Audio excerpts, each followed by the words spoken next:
The vast majority of hunters out there have absolutely no reason to butcher an animal in the field or even in camp.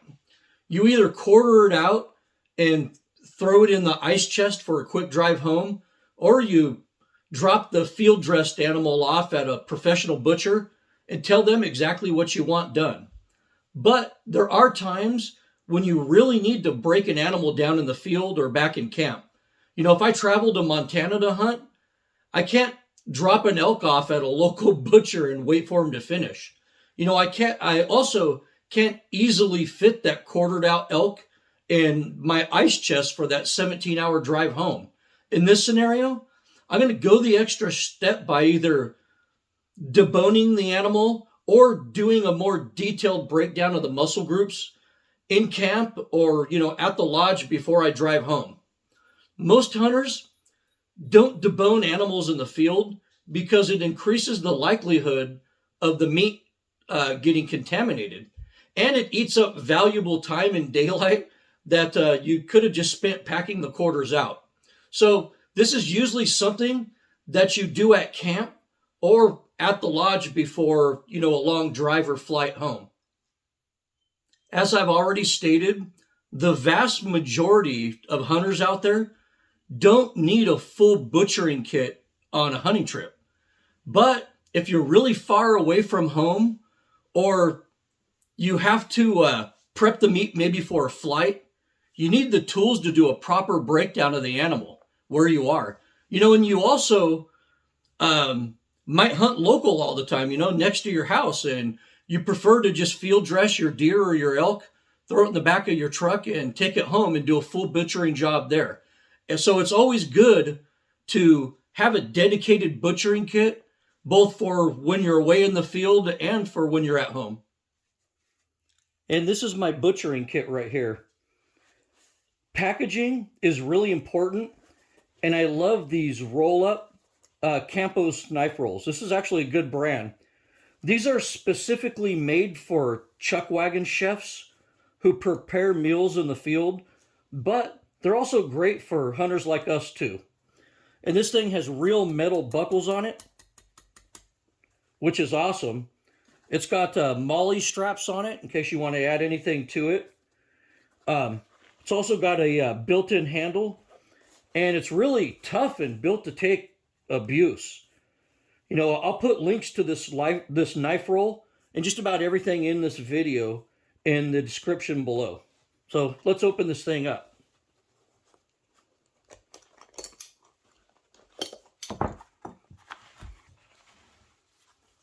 And as you can see, this holds everything I need to completely butcher an animal.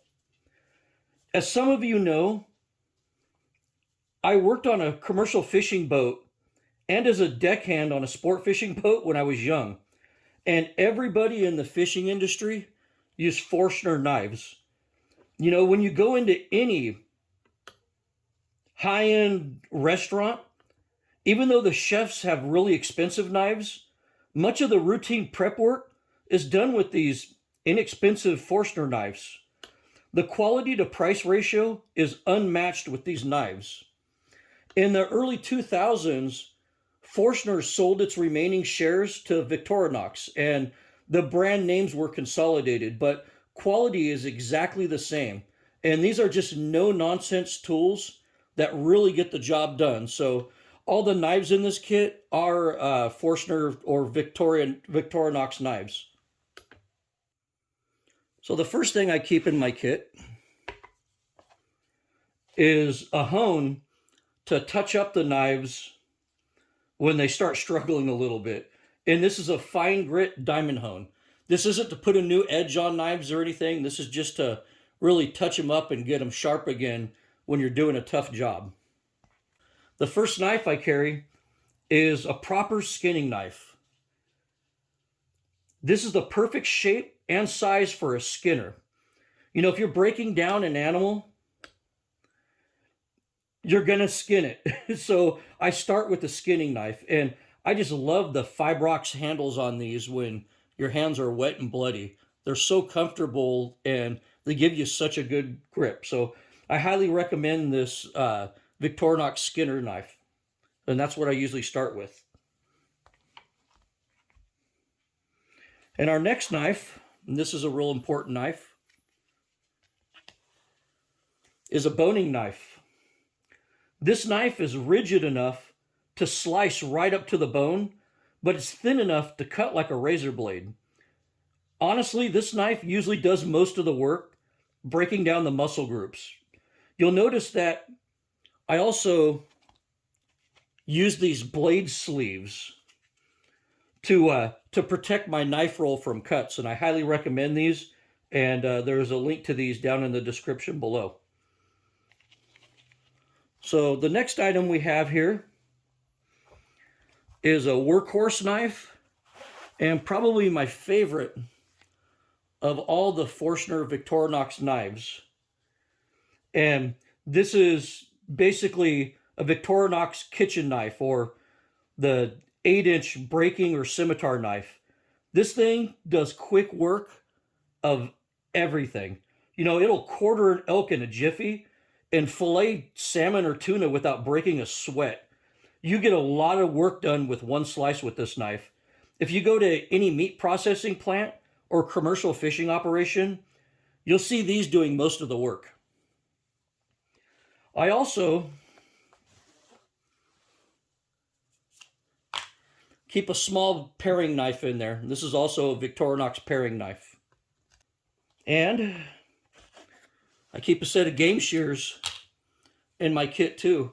No, it's hard to believe, but these actually come in handy. And lastly, let's get this out for you. We have a folding saw. Look at that bad boy.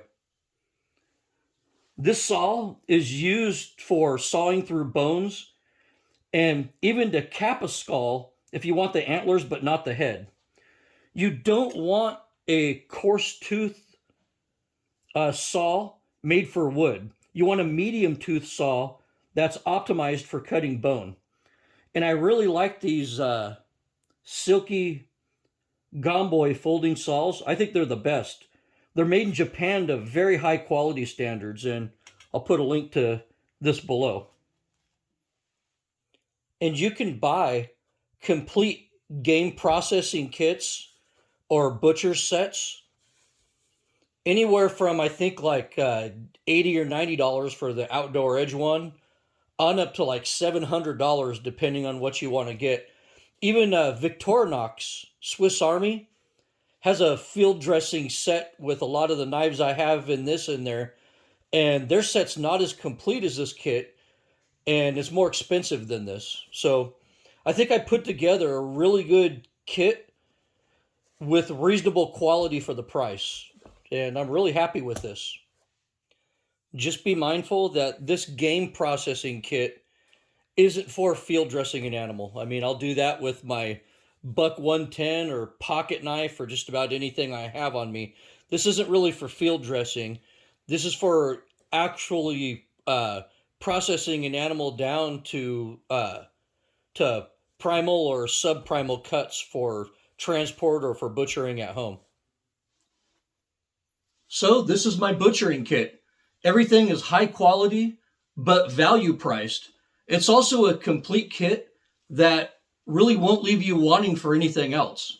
Well, I hope you enjoyed this quick video on my butchering kit that I use at home and a lot of the times when I go on traveling hunts.